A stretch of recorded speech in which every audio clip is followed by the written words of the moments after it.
मुझे गर्व है कि परम आदरणीय दादी जानकी जी मेरे प्रथम टीचर थे। इसलिए दादी का आदेश हमेशा मैं बाबा का आदेश ही मानकर उसे तुरंत पूरा करता था। दादी जी की हॉबी थी वारिस यानी बाबा के अनन्य बच्चे तैयार करना। यह कहना है ज्ञान अमृत के मुख्य संपादक भ्राता आत्म प्रकाश जी का। मई 2020 के अपने संपादकीय में उन्होंने दादी जी के साथ के अनुभव कुछ इस तरह से वर्णन किए हैं। सन 1957 में मैं आदरणीय दादी जानकी जी से पहली बार मिला। उस समय पटियाला पंजाब में मैं थापर इंजीनियरिंग कॉलेज में पढ़ रहा था। मेरे साथ ओम प्रकाश भाई इंदौर जोन इंचार्ज भी पढ़ते थे। वे अंबाला छावनी से ही दादी जानकी जी से ज्ञान लेकर आए थे। उन्होंने मुझे ज्ञान दिया। ज्ञान बहुत अच्छा लगा और मैं ज्ञान में चल पड़ा। पहले हम दोनों हॉस्टल में रहते थे, परंतु ज्ञान से बनी धारणा के अनुसार शुद्ध सात्विक भोजन खाना आरंभ किया तो मैंने हॉस्टल छोड़ दिया और एक मकान किराए पर लेकर अपने हाथों से भोजन बनाना आरंभ कर दिया। उसी मकान में हम योग करते थे और ईश्वरीय सेवा भी करते थे। उन दिनों अंबाला छावनी, अमृतसर, श्री हरगोबिंदपुर और शाहबाद में ये 4 सेंटर ही पंजाब में थे।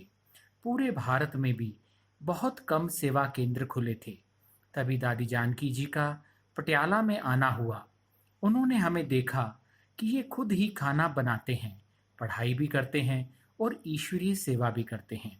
तब दादी जी कुछ दिनों तक हमारे पास ही रही, हमारी पालना की, अपने हाथों से भोजन बनाकर खिलाया।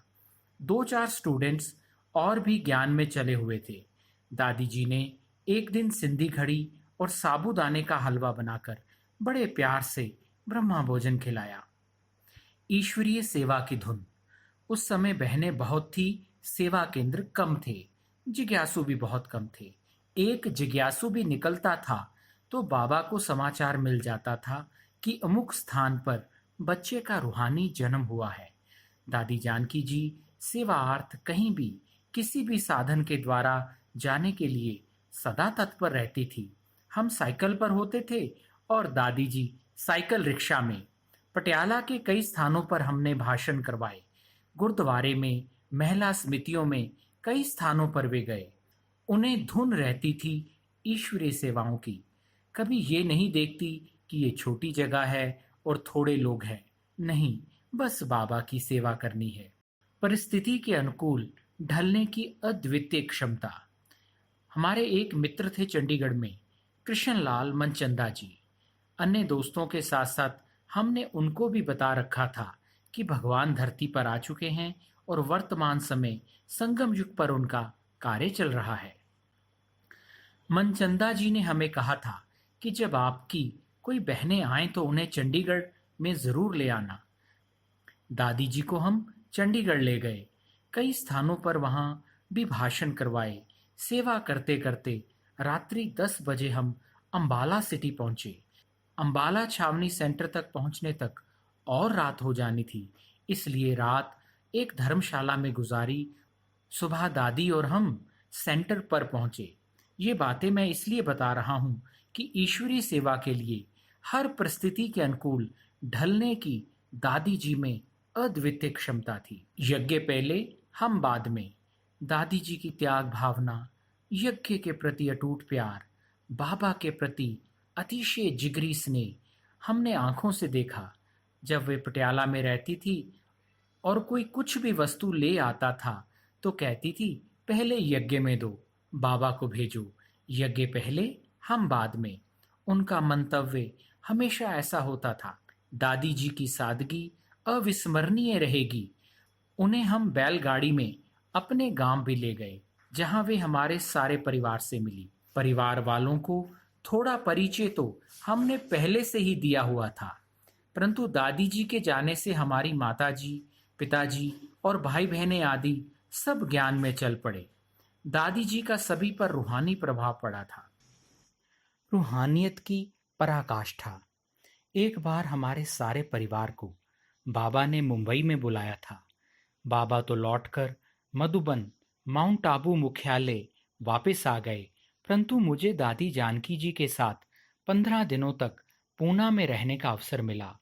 पूना में हम विभिन्न संस्थानों से सेवा के लिए समय लेकर आते थे और दादी जी तथा उनकी सहयोगी बहनें भाषण करने जाती थी। तब बहुत सेवा हुई। दादी जी को और मुझे भी बहुत अच्छा लग रहा था। मेरा मन कहता था कि मैं पूना में दादी जी के साथ ही रह जाऊं। दादी जानकी फेयर रोड सेंटर पर रहती थी। वहां से 3-4 किलोमीटर पैदल चलकर क्वार्टर गेट सेवा केंद्र पर सुबह की क्लास कराने जाती थी। क्लास से पहले वे मुझे कुछ ज्ञान रतन सुनाने की ट्रेनिंग भी देती थी। उसके बाद दादी जी मुरली सुनाती थी। दादी जी में रूहानियत की पराकाष्ठा थी। उन दिनों ज्ञान की बातें आज की तरह इतनी विस्तार में नहीं थी, परंतु किसी भी सभा में दादी जी की रूहानियत ही लोगों को संतुष्ट कर देती थी।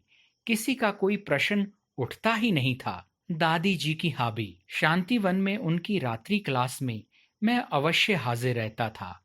मुझे लगता था ये दिन भी हाथ से निकल जाएंगे। मुझे सामने बैठा देखकर कई बार दादी स्टेज पर बुला लेती थी और कहती थी कि आतम कुछ पूछो। एक बार मैंने दादी जी से पूछा, दादी जी आपकी हॉबी शौक क्या है? दादी जी सोचने लगी कि क्या बताऊं। तब मैंने ही कहा कि दादी जी आपकी हॉबी है वारिस बाबा के अनन्य बच्चे तैयार करना। मैंने लंदन में भी देखा और भारत में भी। दादी जी ने तन मन धन जन से भगवान पर कुर्बान जाने वाले बच्चों का विशाल समूह तैयार किया। दादी जी का वरदान।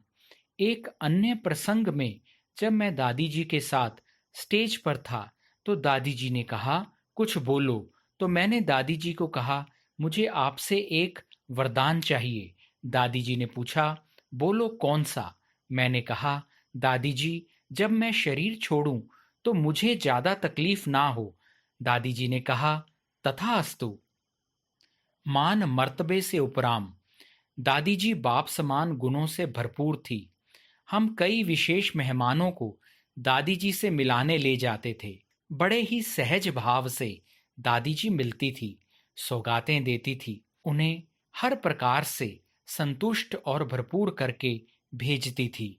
मुझे गर्व है कि मेरी पहली आध्यात्मिक शिक्षिका दादी जानकी जी थी।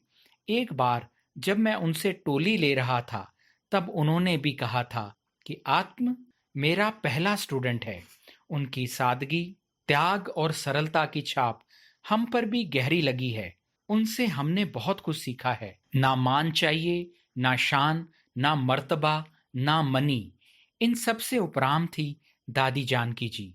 जैसे दिल में बाबा की याद है, ऐसे ही दिल में उनकी याद बनी हुई है और बनी रहेगी।